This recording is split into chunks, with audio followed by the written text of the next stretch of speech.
اسی طرح ماں باپ کا کام ہے آپ کو تعلیم دینا، تو تعلیم سے روکا ہے انہوں نے؟ آپ کو دی ہے تعلیم آپ کو. اس کے علاوہ ماں باپ کا کام ہے آپ کی بیسک نیسیسٹیز، یعنی آپ کے جسم پہ جب آپ گھر سے باہر نکلے تو کپڑا ہو، چاہے وہ 3 جوڑے ہوں یا 2 جوڑے ہوں. یہ نہیں ہے کہ برانڈیڈ چیزیں نہیں لے کے دی. ذرا نا ہمیں اپنے سٹینڈرڈ کو دیکھیں. ہم کتنی دفعہ جا کر ان سے پیار سے بات کرتے ہیں؟ ہم نہیں کرتے. آپ ذرا 1 ہفتہ پیار سے بات کریں ان سے، آپ دیکھیں وہ بدل جائیں گے. ہماری جو ایٹیچیوڈز اور بدتمیزیاں ہیں نا وہ بہت زیادہ ہیں. ہم صرف تب پیار سے بات کرتے ہیں جب ہمیں پیسے چاہیے، پرمیشن چاہیے، اپنی مرضی کا کام چاہیے. تو اس کو ٹھیک کریں. میں مانتی ہوں کہ والدین سے غلطیاں ہوتی ہیں، کچھ آتے ہیں مسئلے میرے پاس جو بڑے مسئلے ہیں، لیکن اس کی شرح کم ہے. زیادہ تر مسئلے یہ ہیں کہ ہم اپنے والدین کو اس طرح نہیں ریگارڈ دیتے. ہم اپنی ماں کو اسٹوپڈ سمجھتے ہیں، ان کو انگلش نہیں بولنی آتی، ان کو لیٹسٹ فون نہیں ہینڈل کرنا آتا. ہمارے باپ جو سارا دن کام کرتے ہیں، ہم سمجھتے ہیں جی ان کے پاس میرے لیے ٹائم نہیں ہے. تو وہ کما کس کے لیے رہے ہیں؟ آپ افورڈ کر سکتے ہیں یہ سارے فون اور یہ جو لگژریز آپ کے پاس ہیں؟ ذرا دیں نا 1 مہینے اے سی کا بل اپنا. ایون اگر کولر لگا، ایون آپ بجلی استعمال کرتے ہیں، ذرا بل دیں آپ. پھر لینا ٹیوشنز، تو لگ پتہ جائے گا آپ کو. اس چیپٹر میں دیکھیں 259 پہ سورہ توبہ کی آیت نمبر 112 میں آ رہا ہے کیا کوالٹیز ہمارے اندر ہونی چاہیے. التائبون العابدون الحامدون السائحون الراکعون الساجدون الآمرون بالمعروف والناہون عن المنکر والحافظون لحدود اللہ وبشر المومنین.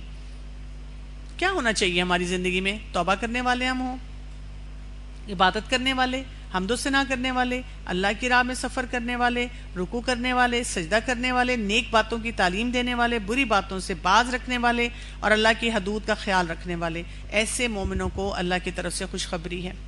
کچھ باتیں جو ہمیں سمجھ آنی چاہیے. کیا آپ کو ڈفرنس پتا ہونا چاہیے؟ یہ اس کتاب میں نہیں ہے، کچھ ایکسٹرا چیزیں آپ کو بتا رہی ہوں. موڈ اور سٹرکچر کا ڈفرنس پتا ہونا چاہیے. ایک ہوتا ہے موڈ اور ایک ہوتا ہے اصول. کس کو فالو کرنا چاہیے؟ اصول کو. ہمارا جو دماغ ہے نا اس کے 2 حصے ہوتے ہیں مینلی. ایک ہمارا انٹلیکچوئل برین ہوتا ہے اور ایک ہمارا ایموشنل برین ہوتا ہے. ایموشنل برین بالکل اس بچے کی طرح ہوتا ہے جو ہر چیز پہ چھلانگے لگاتا ہے اور چاہے نقصان بھی ہے کہتا ہے میں نے یہی لینا ہے، اور اڑی لگاتا ہے اور ٹینٹرم تھرو کرتا ہے. اور جو ہمارا انٹلیکچوئل برین ہوتا ہے وہ کیسا ہوتا ہے؟ اصولی ہوتا ہے. جیسے ہمارے گھر میں کوئی بزرگ ہوتا ہے، وہ اصول کی بات کرتے ہیں. تو ہمیں اپنے آپ کو ٹرین کرنا ہوتا ہے کہ جذبات کو ہم نے تابع کرنا ہے اصول کے. یہ نہیں میں کہہ رہی کہ بالکل ڈرائی پرسنالٹی کے ہو جائیں، بات ہی نہ کوئی کرے. کوئی پوچھے کیا حال ہے، ٹھیک، کھانا کھا لیا جی، پڑھائی کر لی ہاں جی، ہاں بارش ہو رہی کتنا اچھا موسم ہے الحمدللہ. ایسا نہیں ہم نے بننا کہ کوئی جذبات ہی نہیں ہے، ڈرائی. لیکن جو جذبات اس سچویشن سے باہر جا رہے ہیں اس کو ہم نے ٹھیک کرنا ہے. اور اس کے لیے سب سے پہلے ہمارے جذبات بھڑکتے ہیں تو ان جذبات کو اسیس کریں اپنے لاجک سے، اصول سے، اصول کے پیمانے پہ تولیں. اصول کیا کہتا ہے؟ ایموشنز جو ہیں ان کو کہاں استعمال کرنا ہے اور ریشنل کو کہاں استعمال کرنا ہے، اور وہاں سے آپ کا وزڈم نکلتا ہے ان دونوں کے صحیح کمبینیشن سے. جذبات بھی ہوں، خوش بھی ہوں، آپے سے باہر نہ ہو جائیں. غمزدہ ہیں ٹھیک ہے، لیکن خودکشی کے جو نا اپنے لیے منصوبے نہ بنانا شروع کر دیں. ہمارا یہ حال ہوتا ہے نا. اگر امی ابو سے محبت نہیں مل رہی یا امی ابو اچھی طرح بیہیویئر نہیں دے رہے ہیں، ان کے اپنے مسئلے مسائل ہیں، تو وہاں پہ میں نے اپنے آپ کو ہیلدی کیسے رکھنا ہے؟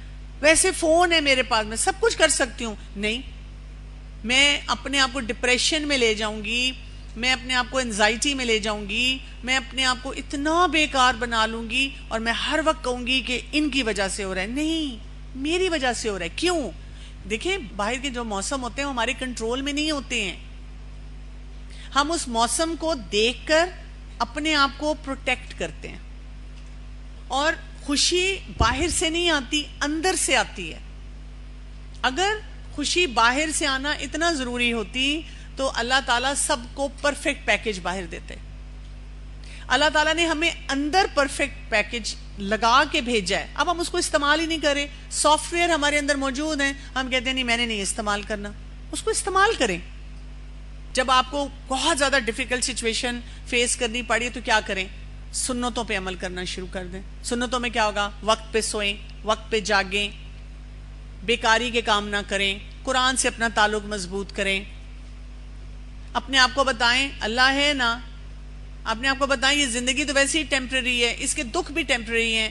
آگے جائیں گے نا جنت میں سب کچھ مل جائے گا. کوئی بات نہیں اگر دنیا میں نہیں ملا. یہ نہیں ہو سکتا کہ اللہ تعالیٰ تمام راستے بند کریں. لیکن جب ہم بہت ڈپریسڈ ہوتے ہیں، پریشان ہوتے ہیں، تو ہمیں لگتا ہے سب راستے نہیں بند ہیں، کہیں سے کوئی راستہ نہیں کھلا ہوا. جب آپ کہتے ہیں یہ نہیں ہو سکتا نا، کوئی نہ کوئی راستہ کھلا ہوگا، میں نے اس کو استعمال کرنا ہے. آپ دیکھیں ایک انسان جو ہوتا ہے نا بلائنڈ ہوتا ہے نا، اس کو نظر نہیں آتا، تو اللہ تعالیٰ اس کی باقی فیکلٹیز کو اسٹرانگ کر دیتا ہے. ایک دفعہ میں خاتون کو ملی جنہوں نے اوپر سے نیچے تک میچنگ کی ہوئی تھی. She was blind. میں نے اسے پوچھا کہ کون آپ کو ہیلپ کرتا ہے نا؟ تو شی سیڈ کہ میں ٹیکسچر سے اندازہ لگاتی ہوں، میں خود نکالتی ہوں چیزیں. مجھے ایک دفعہ میرے گھر والے بتا دیتے ہیں یہ کپڑے اس رنگ کے ہیں اور اس کے ساتھ جو جیولری ایسی میچنگ ہے، لیکن جب میں نے پہننا ہوتا ہے میں خود نکالتی ہوں. دیکھ لیں وہ کر لیتی ہیں. ان کی جو لسننگ سینس ہوتی ہے وہ اسٹرانگ ہو جاتی ہے. تو اللہ تعالیٰ جب ہمیں ایک مسئلہ دیتے ہیں نا، اس کے ساتھ بہت سی آسانیاں دیتے ہیں. ان مع العسر یسرا. ہم ان آسانیوں کو دیکھا کریں. اس سسٹم میں رہتے ہوئے اس مشکل ساتھ آسانی کون سی ہے؟ اسی آسانی کو آپ نے کیش کرنا ہے. وہیں سے آپ کے مسئلے کا حل ہے. ابو سخت ہیں تو امی نرم ہوں گی، یا آپ کی ایجوکیشن اچھی ہوگی، یا آپ کے پاس کوئی پوٹینشیل ہوگا، یا اللہ تعالیٰ نے آپ کو ایک ڈیفیکلٹ ریلیشن شپ دیا ماں باپ کا، اس سے آپ سے کوئی کام لینا ہوگا کہ باقی لوگ جو سفرنگ میں ہیں ان کو کیسے آپ ہیلپ کریں. آپ رول ماڈل کریں کہ ہاں میرے گھر میں بھی مشکلات تھیں لیکن میں نے یہ کام کیا. سمجھ رہے ہیں؟ تو یاد رکھیں there is no trap so deadly as the trap you set for yourself. ہم خود اپنے آپ کو نا جان جان کے آپ بیل مجھے مار والا کام کرتے ہیں. خود غلط فیصلے کر رہے ہوتے ہیں. ہر سچویشن میں سوچیں there is always a way out. میں اکثر جب بھی مجھے ہوتا ہے نا کوئی بھی مسئلہ ہو زندگی میں دعائیں پڑھتی رہتی ہوں. میں کہتی ہوں اللہ تعالیٰ مجھے پتہ ہے جو اس کا سلوشن ہے یہ ہے، یہاں ہے، میری آنکھوں کے سامنے ہے، مجھے نہیں نظر آ رہا. اللہ تعالیٰ مجھے آپ نے دکھانا ہے، میرے رب مجھے دکھانا ہے. اور میں بار بار اپنے آپ کو بتاتی ہوں سلوشن از ہیئر. یہ ہو نہیں سکتا نا. اللہ کا قانون، اللہ کی سنت یہ نہیں ہے کہ مسئلہ آئے اس کے ساتھ سلوشن نہ ہو. یہ پیکج آتا ہے. ہم لوگ کیا کرتے ہیں بیسیکلی ہم شارٹ سائٹڈ ہیں. گناہوں کی وجہ سے بہت سے اپرچونٹیز کو ہم مس کر جاتے ہیں، ہم دیکھ نہیں پاتے، ہمیں وہ طریقے نہیں آتے. ایک بہت ہی مزے کی سٹوری استاذہ نے سنائی تھی دوائی شافی کی کلاس میں. ایک جنگل تھا اور اس میں وہاں پہ بہت سے مینڈک رہتے تھے. تو ایک کوئی درخت تھا، اس کے اوپر وہ چڑھنے کی کوشش کر رہے تھے، لیکن جو بھی چڑھتا تھا وہ سلپ ہو جاتا تھا، سلپ ہو کے نیچے گر جاتا تھا. اتنا ٹائم گزرنے کے بعد نا مینڈکوں کو لگا کہ نہیں کوئی فائدہ نہیں ہے اوپر چڑھنے کا. تو جب بھی کوئی اگر کوشش بھی کرتا تھا نا تو باقی مینڈک نیچے بیٹھ کر کہنا اسے شروع کر دیتے تھے نہیں ہو سکتا، نہیں ہو سکتا، نہیں ہو سکتا. تو وہ پھر ویسے ہی اس کا مورائل ڈاؤن ہوتا تھا، وہ نیچے گر جاتا تھا. ایک کسی اور جگہ سے نا اس جنگل میں ایک نیا مینڈک آیا. اس کو پتا چلا کہ بھی اس طرح سے کوئی ریوارڈ ہے یا کچھ ہے کہ اس درخت پہ چڑھا جائے. اس نے کہا میں چڑھوں گا. وہ جو مینڈک تھا وہ سن نہیں سکتا تھا، ڈیف تھا. وہ چڑھنا شروع ہوا. اب نیچے سے آوازیں لگا رہے ہیں نہیں چڑھ سکتے، تم نہیں چڑھ سکتے، کچھ نہیں ہوگا، کچھ نہیں ہوگا. اور وہ چڑھتا جا رہا ہے، چڑھتا جا رہا ہے، چڑھتا جا رہا ہے. وہ چڑھ گیا. کیوں؟ اس لیے کہ وہ کیونکہ سن نہیں سکتا تھا. تو جب وہ یوں کر رہے تھے تو اس کو کیا لگا؟ وہ کہہ رہے ہیں اور اوپر چڑھو، اور اوپر چڑھو. وہ چڑھتا گیا. تو ہمیں بھی کیا کرنا ہوگا؟ ڈیف ٹو پیئر پریشر. اماں ابا محبت نہ کریں تو سیلف اسٹیم بڑی لو ہو جاتی ہے اور زندگی ہمیشہ کے لیے تباہ ہو جاتی ہے. اور چائلڈہڈ ابیوز اور چائلڈہڈ ٹراما ہو تو ہم کبھی ٹھیک نہیں ہو سکتے ساری زندگی. نو ہو سکتے ہیں ٹھیک. جوانی میں محبت نہیں ملی نا تو فائدہ ہی نہیں جوانی کا. جی نہیں، اللہ تعالیٰ نے جوانی کس لیے دی ہے؟ عبادت کے لیے، بہترین عبادت کے لیے، اپنی انرجی کو صحیح جگہ استعمال کرنے کے لیے، جو قبر میں 5 سوال ہونے ہیں ان کا جواب دینے کے لیے، اللہ کے عرش کے سائے کے نیچے آنے کے لیے، اس لیے جوانی دی ہے، بہترین کام کرنے کے لیے۔ تو یہ جو پیئر پریشر ہم پہ بلڈ ہوتا ہے نا، اس سے اپنے آپ کو نکالیں۔ تمہارا انسٹا اکاؤنٹ ہی نہیں ہے، ہاؤ ڈو یو سروائیو؟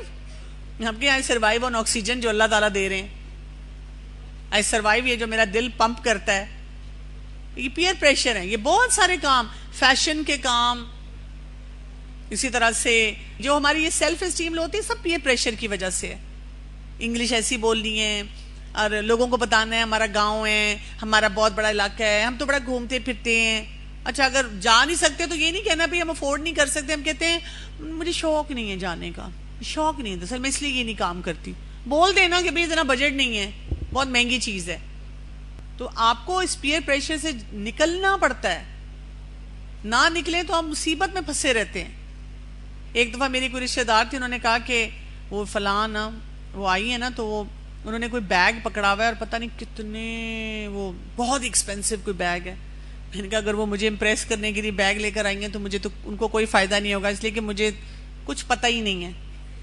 لوگوں کا اتنا فوکس ہوتا ہے پیئر پریشر کی وجہ سے کہ یہ فلاں برانڈ کی لون ہے اور یہ اس سال کا پرنٹ ہے اور یہ اس فلاں ٹائم کا پرنٹ ہے اور یہ ادھر کا ہے، اس سے زندگی بڑی آسان رہتی ہے۔ You have to be deaf to peer pressure. اور اللہ تعالیٰ نے ہمارے اوپر کچھ پروٹیکٹرز بھی لگائے ہیں جو ہمیں بچاتے ہیں گناہوں سے۔ پیج 263 پہ سورہ حامیم سجدہ سورہ فصلت کی آیت نمبر 30 آ رہی ہے، ان الذین قالوا ربنا اللہ ثم استقاموا تتنزل علیہم الملائکہ الا تخافوا ولا تحزنوا وابشروا بالجنۃ التی کنتم توعدون نحن اولیاؤکم فی الحیاۃ الدنیا وفی الآخرہ۔ یقیناً جن لوگوں نے کہا کہ ہمارا پروردگار اللہ ہے پھر اس پر قائم رہے، ان کے پاس فرشتے یہ کہتے ہوئے آتے ہیں کہ تم کچھ بھی اندیشہ اور غم نہ کرو، بلکہ اس جنت کی بشارت سن لو جس کا تم وعدہ دیے گئے ہو، اور تمہاری دنیا کی زندگی میں بھی ہم تمہارے رفیق ہیں اور آخرت میں بھی تمہارے ساتھ ہوں گے۔ تو ہم نے کیا کہنا ہے؟ ربنا اللہ ثم استقاموا، یہ فارمولہ آپ کی زندگی میں ہونا چاہیے۔ جب ہم کہتے ہیں اللہ میرا رب ہے، پھر اس پہ قائم ہو جائیں، جو مرضی دنیا کی ٹیمپٹیشنز ہیں اپنے آپ کو اس پہ قائم کریں، اسٹیڈ فاسٹ کریں۔ تو دیکھیں دنیا میں رہتے ہوئے نا، جیسے فزیکلی اگر ہم دیکھیں، ہم جو خوراک کھاتے ہیں اس سے ہمیں اسٹرینتھ ملتی ہے، پھر ہم اپنے آپ کو بیکار چیزوں سے بچاتے ہیں، پھر ہم ہمیشہ یہ کہتے ہیں prevention is better than cure, ایسے ہی کہتے ہیں نا، پرہیز علاج سے بہتر ہے۔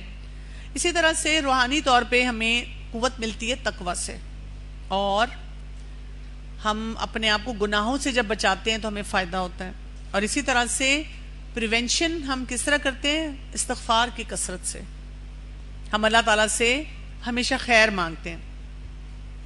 اس کے بعد امام قیم ابن جوزی کہتے ہیں کہ ہمیں نا چیپٹر اگر آپ 57 سے آنورڈ دیکھیں، ہمیں نا جو اسلامی سزائیں ہیں ان کا بھی پتہ ہونا چاہیے، کیونکہ جو سزا ہوتی ہے نا وہ بھی انسان کے نفس کو کنٹرول کرتی ہے۔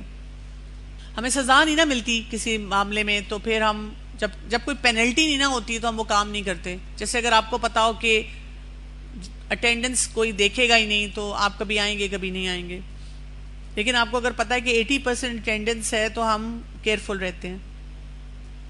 ہمیں پتا ہو کہ اگر ہم یونیفارم میں نہیں آئیں گے تو یہ سزا ملے گی تو پھر ہم محتاط ہوتے ہیں۔ اور کئی دفعہ میں نے دیکھا صرف چھوٹی سی، اگر آپ کو 10 روپے بھی فائن دینا پڑے نا تو آپ پھر بچت کرنی شروع کر دیتے ہیں۔ تو اسلام میں ایک تو حدود ہے، حد ہے، اور حد کیا ہوتی ہے؟ جو قرآن اور حدیث میں بتا دیا گیا، اور ایک تعزیر ہوتا ہے، وہ کیا ہوتا ہے؟ جو قاضی ہوتا ہے وہ جو بھی اسلامی قانون ہے اس کے مطابق دیکھتا ہے کہ اس سچویشن میں کیا فیصلہ کیا جائے گا۔ اس کے ساتھ ساتھ جو سزائیں ہوتی ہیں نا ان کی انٹینسٹی بھی ہوتی ہے، اور وہ جو انٹینسٹی ہے وہ کس طرح ہوتی ہے؟ یا تو وہ لیجسلیشن میں آ گئی ہے، جو قانون بنا ہے اس میں وہ سزا آ گئی ہے، یا پھر روحانی طور پہ آپ کو سزا ملتی ہے۔ ایک کال ہے امام احمد بن حنبل رحمۃ اللہ علیہ کا، یہ پیج 273 پر آ رہا ہے، قتل کے گناہ کے بعد زنا سے برا کوئی گناہ میں نہیں جانتا۔ اسی طرح سورہ الفرقان کی آیت نمبر 68 آ رہی ہے، وَالَّذِينَ لَا يَدْعُونَ مَعَ اللَّهِ إِلَٰهًا آخَرَ وَلَا يُقْتَلُونَ النَّفْسَ الَّتِي حَرَّمَ اللَّهُ إِلَّا بِالْحَقِّ وَلَا يَزْنُونَ، اور اللہ کے ساتھ کسی دوسرے معبود کو نہیں پکارتے، اور کسی ایسے شخص کو جس سے قتل کرنا اللہ تعالیٰ نے منع کر دیا ہو وہ بجز حق کے قتل نہیں کرتے، نہ وہ زنا کے مرتکب ہوتے ہیں۔ 3 چیزوں کو اس میں شامل کیا گیا، ایک شرک، ایک قتل، اور دوسرا زنا۔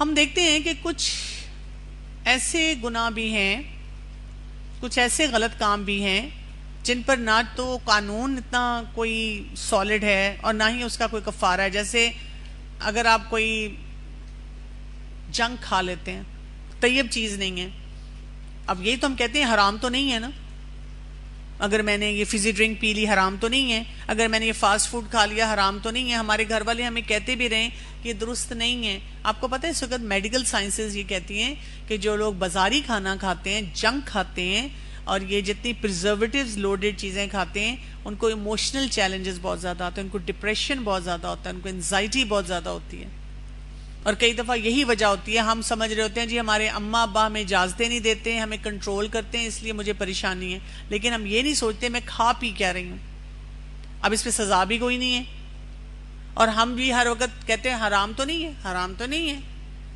دوسرا، اگر آپ کسی نان محرم کے ساتھ ہلکی پھلکی مسکراہٹ سے دیکھ رہے ہیں، پاس سے گزر رہے ہیں، کلاس فیلو ہے، اس سے کوئی پروجیکٹ ڈسکس کر رہے ہیں، اس پہ کوئی سزا نہیں ہے، اور وہ وہاں سے راستے کھلتے چلے جا رہے ہیں۔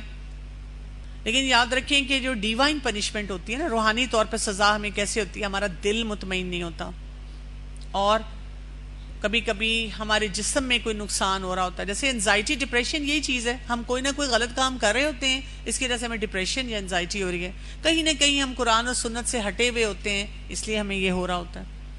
نہیں تو یہ نہیں ہے، مطلب جیسے آپ کی زندگی میں اگر مشکل سچویشن ہوگی تو آپ کو ڈپریس بھی کر سکتی ہے، آپ کو اینکشس بھی کر سکتی ہے، لیکن کیونکہ آپ اگر اس کا جواب ڈھونڈتے ہیں کہ اللہ تعالیٰ کا کیا حکم ہے اور کرنے کا کام کیا ہے، تو وہ چیزیں ٹھیک ہونا شروع ہو جاتی ہیں۔ لیکن جب ہم یہ کرتے ہیں کہ جی نہ قرآن سے رجوع کرتے ہیں، نہ احادیث کو دیکھتے ہیں، بلکہ ڈپریشن اور انزائٹی کے اس میں نرغے میں پھنسے رہتے ہیں، تو پھر وہ چیز بڑھ جاتی ہے، وہ پھر ہمیں تنگ کرنا شروع کر دیتی ہے۔ اسی طرح ہم دیکھتے ہیں کہ رسول اللہ صلی اللہ علیہ وسلم جب بھی کوئی خطبہ دیتے تھے، چیپٹر 61 کو دیکھیں تو وہ کیا بولتے تھے، ان الحمد للہ ونحمدہ ونستعینہ ونستغفرہ ونعوذ باللہ من شرور انفسنا ومن سیئات اعمالنا، کہ ہم اپنے نفسوں کی شر سے اور اپنے اعمال کی برائیوں سے اللہ کی جناب پناہ چاہتے ہیں۔ اللہ کی حمد و ثنا کرنے کے بعد وہ کیا کہتے تھے کہ نفس کے شر سے اللہ تعالیٰ ہمیں بچانا۔ اس کو آپ اس طرح سمجھیں کہ بیماریاں نا مختلف نیچر کی ہوتی ہیں، جیسے کسی کو فلو ہے اور کسی کا ہاتھ کٹا ہوا ہے، کوئی ایسی چوٹ لگی، کٹ لگ گیا، بلیڈ کر رہا ہے وہاں سے، اور کسی کے دانت میں درد ہے۔ اب جس کو فلو ہے اس کو آپ کوئی دوائی دے دیں گے، جس کے ہاتھ پہ کٹ لگ گیا ہے، خون نکل رہا ہے، وہاں بینڈیج کر دیں گے، اور جس کا دانت کا مسئلہ یا تو فلنگ کریں گے یا روٹ کینال کریں گے یا دانت نکالیں گے، کوئی نہ کوئی اس کا اس حساب سے علاج کریں گے۔ تو ہمیں بھی دیکھنا ہوتا ہے کہ ہماری بیماری کس نوعیت کی ہے، کبیرہ گناہ، صغیرہ گناہ۔ پھر ہم نے کیا دیکھنا ہوتا ہے کہ اس میں مجھے نفس کی ٹریٹمنٹ کیسے کرنی ہے، اب ہم یہ پڑھ چکے ہیں۔ پھر ہم نے یہ دیکھنا ہوتا ہے کہ خواہشات مجھے کدھر لے کر جا رہی ہیں، ان خواہشات سے میں نے کیسے بچنا ہے۔ اپنے آپ سے سچا ہونا سیکھ لیں، اور جو کرنے کا کام ہے اس کو کر گزریں، ریسیپٹیو ہو جائیں۔ اب جیسے کئی دفعہ لوگوں کو مسئلہ ہوتا ہے نا، تو وہ پریشان بیٹھے ہوتے ہیں، وہ کہتے ہیں مجھے کچھ سمجھ نہیں آ رہی، مجھے پتہ ہی نہیں چل رہا مسئلہ کیا ہے۔ میں کہتی ہوں آپ لکھیں، مجھے بالکل نہیں پتہ چل رہا، فیس نہیں کرنا چاہتے۔ اگر آپ کہیں کہ اچھا میں دیکھتی ہوں میری زندگی میں کبیرہ گناہ کون سے اور صغیرہ گناہ کون سے، دل کو لگے گی نا کہ اچھا میں گناہ کر رہی ہوں، یہ مجھ سے گناہ ہو رہا ہے۔ پھر آپ اپنے آپ کو پوچھیں میرے نفس کی کنڈیشن کیسی ہے، کیا میرا نفس خواہشات کو پکڑ سکتا ہے؟ نہیں، کمزور ہوا ہے، اچھا کمزور ہوا ہے۔ مجھ سے نہیں بچا جا رہا. تو نفس کیسے مضبوط ہوتا ہے؟ قرآن پڑھنے سے، سنتوں پہ عمل کرنے سے، اللہ کے قریب آنے سے. اور یہیں پہ امام قیم جوزی جو ہیں وہ بات کرتے ہیں کہ انسان کو کیا کرنا ہوتا ہے کہ اپنے دل کو نا اس کو ذرا تھوڑا سا مضبوط کرنا ہوتا ہے. اور دل کو کیسے مضبوط کیا جاتا ہے؟ دل کو مضبوط کرنے کے لیے آپ کو یہ دیکھنا ہوتا ہے کہ میرا دل قلب سلیم ہے، سپاٹ لیس ہارٹ ہے، منافقت اس میں آ رہی ہے، کشمکش میں ہے، یا بالکل اندھا ہے، اسے سمجھ ہی نہیں آ رہی. ان میں سے کون سی کیٹیگری میں میرا دل ہے؟ اور پھر پیج 293 پر آپ دیکھیں کہ سورہ نحل کی آیت نمبر 97 آ رہی ہے. من عمل صالحا من ذکر او انثى وهو مؤمن فلنحيينه حياة طیبہ وَلَنَجْزِيَنَّهُمْ أَجْرَهُمْ بِأَحْسَنِ مَا كَانُوا يَعْمَلُونَ. جس نے نیک عمل کیا، وہ خواہ مرد ہو یا عورت، اور وہ ایمان بھی رکھتا ہے، تو ہم دنیا میں اس کی زندگی اچھی بسر کرائیں گے اور آخرت میں بھی اس کے اعمال صالح کا اسے ضرور صلہ دیں گے. تو کیا کام کرنا ہے آپ نے؟ عمل صالح. تو کیا ملے گا آپ کو؟ حیاتن طیبہ، بڑی اچھی زندگی ہے. آپ امیجن کریں نا تھوڑی دیر کے لیے، دو لڑکیوں کا کمپیریزن کر لیں. ایک جو ہے وہ افیئر چلا رہی ہے، لڑکے سے بات کر رہی ہے، سارا دن اس کو یہ بھی چھپانا ہے، یہ بھی چھپانا ہے، فون بھی چھپانا ہے، فون میں بیلنس بھی ہونا چاہیے، ملاقات بھی ہونی چاہیے، ملاقات ہو تو بھی رونے ہیں اور ملاقات نہ ہو تب بھی رونے ہیں، اماں ابا سے بھی جھوٹ بولنا ہے، کلاسز بھی بنک کرنی ہے، پڑھائی بھی نہیں کی جا رہی ہے، کسی چیز میں دل بھی نہیں لگ رہا ہے. اچھا، اور ایک اور لڑکی ہے، صبح اٹھتی ہے، نماز پڑھتی ہے، اماں ابا سے کوئی جھوٹ نہیں بولنا، اماں ابا نے آرام سے کالج یونیورسٹی چھوڑنا ہے، اور اس کا فون بھی اس کے پاس ہے لیکن کوئی غلط ایکٹیویٹی نہیں کری، کلاسز میں جا رہی ہے، آرام سے پڑھ رہی ہے، حلال محبتیں ہیں، اور ساتھ اسے پتہ ہے ایک وقت آئے گا، کوئی اچھا رشتہ آئے گا، میری شادی ہو جائے گی اور بس زندگی اچھی گزرے گی. کوئی جھوٹ نہیں بولنا پڑ رہا، ٹرانسپیرنٹ زندگی ہے. ہم ان کو دیکھ کے کہتے ہیں بورنگ بورنگ، میں تو ایسے نہیں زندگی گزار سکتی. ہائے، محبت ہونی چاہیے زندگی میں. کیوں؟ میں نے یہ ڈائلاگ کسی ڈرامے میں سنا تھا تو بس میں نے ویسا ہی بننا ہے. اور کوئی نہ کوئی دوست کہہ بھی دیتی ہے تمہاری شکل جی تم نے بھی بولا تھا بالکل تم فلاں فلاں ایکٹریس کی طرح. نہیں نہیں، اندر سے پھل جھڑیاں. اچھا، میں ویسی لگتی ہوں. پیج 294 پہ آ رہا ہے، بعض سلف صالحین نے کہا اگر بادشاہ اور بادشاہوں کے بیٹے یہ وہ حالت معلوم کر لیں جس میں ہم ہیں تو اس کے لیے وہ ہم سے تلوار لے کر جنگ کریں. اس کی بہت سمپل سی مثال آپ کو دیتی ہوں. جیسے آپ نے حجاب پہنا ہوا ہے نا، گرمی ہے، اچھا حجاب والا آرام سے پھر رہا ہے، لیکن جس نے حجاب نہیں پہنا نا اس کو اتنا ترس آ رہا ہے حجاب والے پہ. وہ بار بار کہہ رہی ہے تمہیں گرمی نہیں لگتی، تمہیں کچھ ہوتا نہیں ہے، مجھے تمہیں دیکھ کے کچھ ہو رہا ہے. جو کر رہے ہیں اس کو کوئی فرق نہیں پڑ رہا. تو یہ وہ والی گیم ہے.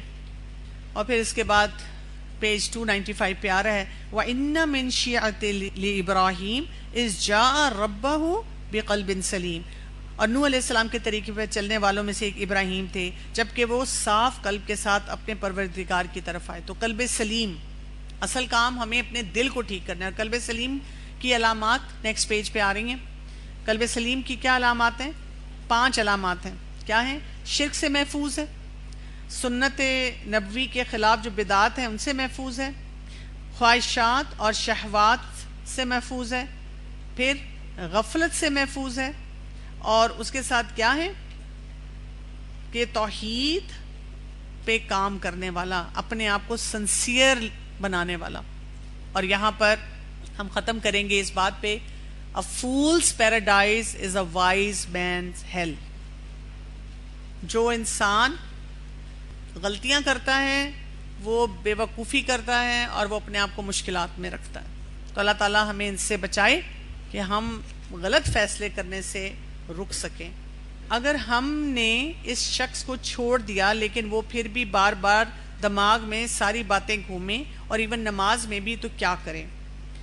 دن میں جو بھی کام کریں اس کا خیال آئے، ہیل کریں اپنے آپ کو. یعنی جب ہم کسی چیز میں بہت زیادہ انگیج ہوتے ہیں تو آپ کو پتہ ہے اس کو ہم کہتے ہیں لو ایڈکشن. یہ نشے کی طرح ہوتا ہے. جیسے آپ نشہ چھوڑ دیتے ہیں لیکن بار بار اس نشے کا خیال آتا ہے. تو اپنے آپ کو ہیلدی ایکٹیویٹیز میں انگیج کرنا ہوتا ہے، اپنے آپ کو بتانا ہوتا ہے کہ مجھے ٹائم لگے گا نا، ایک غلط ایکٹیویٹی کی عادت مجھے پڑ چکی تھی، غلط ایکٹیویٹی میں ملوث تھی، تو مجھے تھوڑا سا ٹائم دینا ہے اپنے آپ کو، جتنی میں ہیلدی ایکٹیویٹیز کرتی جاؤں گی آہستہ آہستہ وہ چیزیں ٹھیک ہو جائیں گی۔ ہم قرآن پڑھ رہے ہیں، ہمیں یہ تمام باتیں سمجھ آ جاتی ہیں، جب ہم دوسرے لوگوں کو دوائی شافی پڑھائیں گے تو وہ کیسے پڑھائیں، کیونکہ ہماری اور ان کی سوچ کا فرق ہوگا، ہمیں طریقہ بتا دیں۔ ان کو آپ استاذہ کی جو کلاسز ہیں ان سے ڈائریکٹلی اٹیچ کر سکتے ہیں۔ دوسرا یہ کہ جب آپ لوگوں کو پڑھائیں گے تو تھوڑا سلو پڑھا دیں، میں نے آپ کو سپیڈ سے پڑھایا ہے۔ تیسرا یہ کہ جو آیات اس میں آئیں گی، جو احادیث آئیں گی، ان پہ زیادہ غور و فکر کروا دیں، جو آپ کی تفسیر کے پوائنٹس ہیں اس سے بھی فرق پڑ جائے گا۔ باجی ہم اپنے ارد گرد کے لوگوں سے اٹیچ ہو جاتے ہیں، یہ چیزیں ہماری عبادت اور پروڈکٹیوٹی پر اثر ڈالتی ہیں، ہم ان سے بھاگ بھی نہیں سکتے، تو اپنی اس کمزوری کو اوور کم کیسے کریں؟ بس آپ اپنی اٹیچمنٹ کو ہیلدی کر لیں، بامقصد بنا لیں اپنے آپ کو۔ جو لوگ بامقصد ہوتے ہیں ان کی اٹیچمنٹس بھی بامقصد ہوتی ہیں نا۔ اگر آپ کو ہر وقت اپنی بس یہی چاہیے کہ یہ میں اس کے ساتھ رہوں، اور کیوں رہوں، بس مجھے اچھا لگتا ہے، تو پھر وہاں گڑبڑ ہے نا، وہاں سے اپنے آپ کو بچانا ہوتا ہے۔ باجی اگر ہم کسی دھوکے باز سے ریونج لینا چاہیں تو کیا یہ حلال ہے؟ دھوکے باز کا سب سے بڑا ریونج یہ ہے کہ آپ اسے گھاس نہ ڈالیں، بس یہ حلال ہے۔ اگر کسی کی کوئی بری بری باتیں ہوں تو اپنی ایگو کو سیٹسفائی کرنے کے لیے اس کو برے برے میسیجز کر کے کچھ سنا سکتے ہیں۔ نہایت اممیچورٹی کی باتیں ہیں یہ، کیا فائدہ ہوگا آپ کو؟ ہمیں کیا کہا گیا ہے؟ جب جاہل ہمارے سامنے ہو تو ہم نے کیا کہنا ہے؟ قولو سلامہ، سلامتی کے ساتھ اس کے پاس سے گزر جانا ہے، اپنے آپ کو غلط چیز میں انگیج نہیں کرنا۔ اس کو زندگی سنائے گی، اس کو آخرت میں سب کچھ سننے کو مل جائے گا۔ تو آپ کے پاس بہت بڑے پلیٹ فارم ہے جہاں پر یہ چیز ڈیل کر لی جائے گی، آپ اپنے آپ کو بچائیں۔ سبحانک اللہم و بحمدک، اشہد لا الہ الا انت، استغفرک و اتوب الیک۔ السلام علیکم ورحمۃ اللہ وبرکاتہ۔